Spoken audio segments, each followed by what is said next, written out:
Good evening. Again, welcome to our special time of devotion, Bible study, and prayer. Again, we praise God and give Him all the glory for giving us again this wonderful, blessed time that together we can be in the Word of God through the study of His Word and by way of prayers. So welcome to our Saturday devotion. Tonight, we continue with our studies on the book of Proverbs, chapter 29, verse 1. Crossing God's deadline.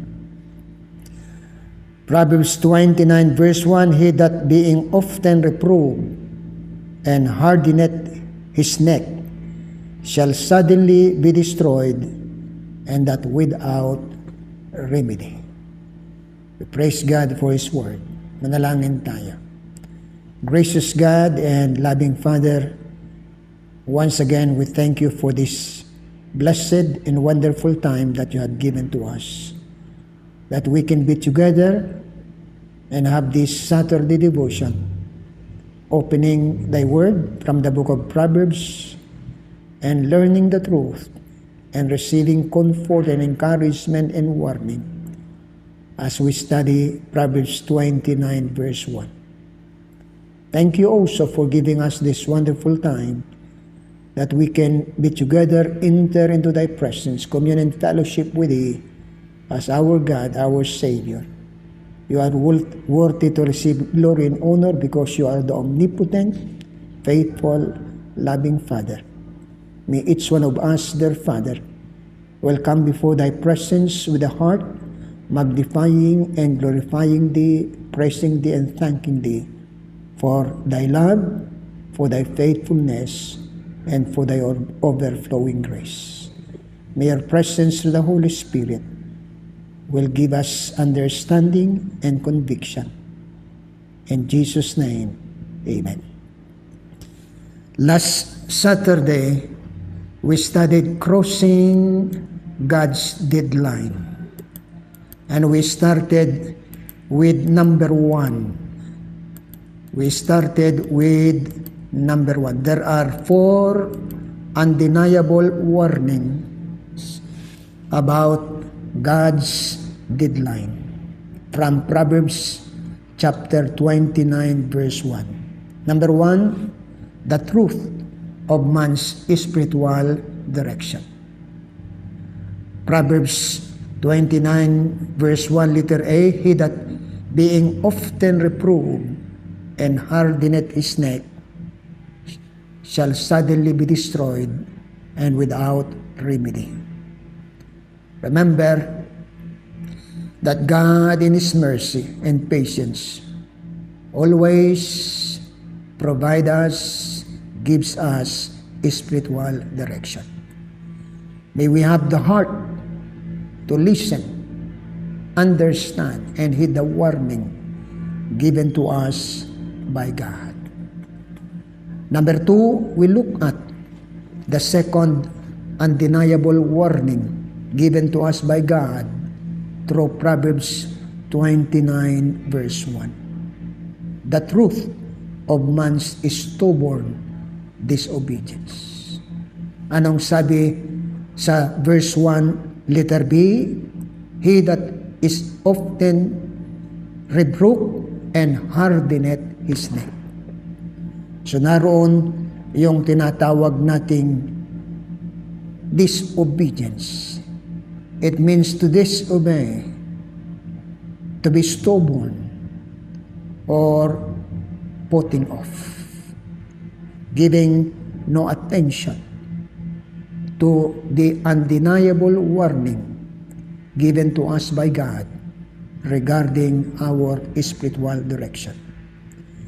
And we examine how we harden our hearts.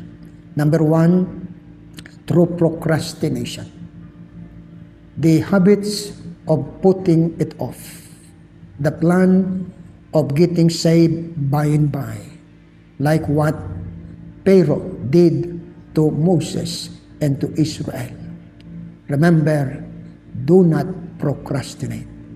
Because the Bible says in Proverbs 28 verse 1 or 27 rather, Proverbs 27 verse 1, boast not thyself of tomorrow, for thou knowest not what the day may bring forth. And in the book of Hebrews, chapter 3, the Bible says, today if you will hear his voice, harden not your heart. So what is number one? Through procrastination. What is number two? By being too proud to come and give yourself to the Lord. In the book of Romans, chapter 10, verse 11, and the book of Romans, chapter 10, verse 11, we have this verse, chapter 10, verse 11. For the scriptures say it, whosoever believeth on him shall not be ashamed. So tonight, I invite you, believe on Jesus Christ. Repent from all your sins. Receive Jesus Christ into your heart by faith as your Lord and Savior.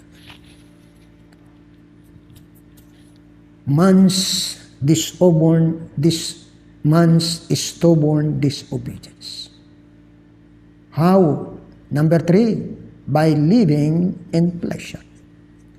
In the book of 2 Timothy, chapter 3, verse 4, we have Apostle Paul writing to Pastor Timothy, who is pastoring the church at Ephesus, giving him warning regarding the last days, that it is perilous or dangerous. And what is reason number 2, ang sabi dito, for men shall be lovers of pleasure more than lovers of God. That is reason rather number 3. Number 1, man love themselves. Reason number 2, man loves treasure. And reason number 3, man's love pleasure. In the book of 1 Timothy chapter 5, verse 6, anong sabi ni Pablo? But she that liveth in pleasure is dead while she liveth. You are thinking of good time, pastimes, by having whiskey, by having your boyfriend, or by having your girlfriend. You are saying, if I give my life to God, I have to give up these things. Like Matthew 16, verse 26. Anong sabi sa Matthew chapter 16, verse 26? For what is a man profited, if he shall gain the whole world and lose his own soul? Or what shall a man give in exchange for his soul? Remember that what you give up is nothing what Christ give up. The third undeniable warning is the truth of man's sudden destruction. The truth of man's sudden destruction.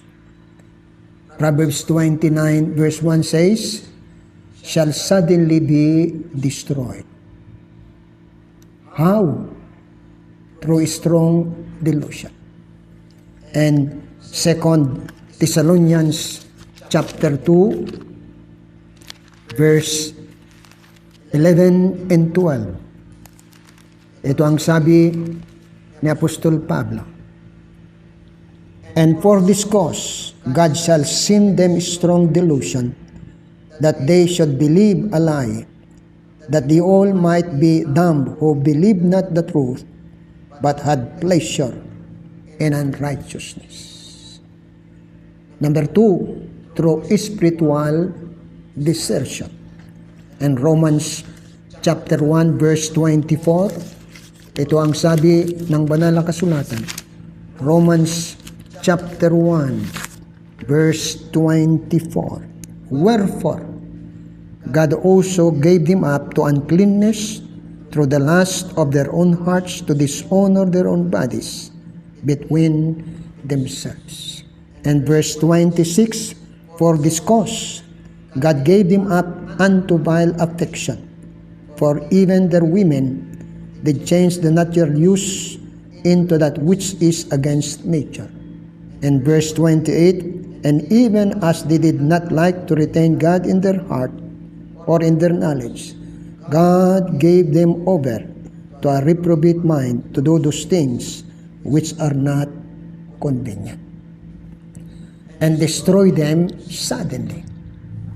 In Proverbs 21, in the book of Proverbs, chapter 21, verse 1, ito ang sabi ng banal na kasulatan, chapter 21, verse 1. Ang sabi dito ng banal na kasulatan, the righteous one, chapter 21 verse 12, the righteous man wisely considereth the house of the wicked, but God overthrew it, the wicked for their wickedness.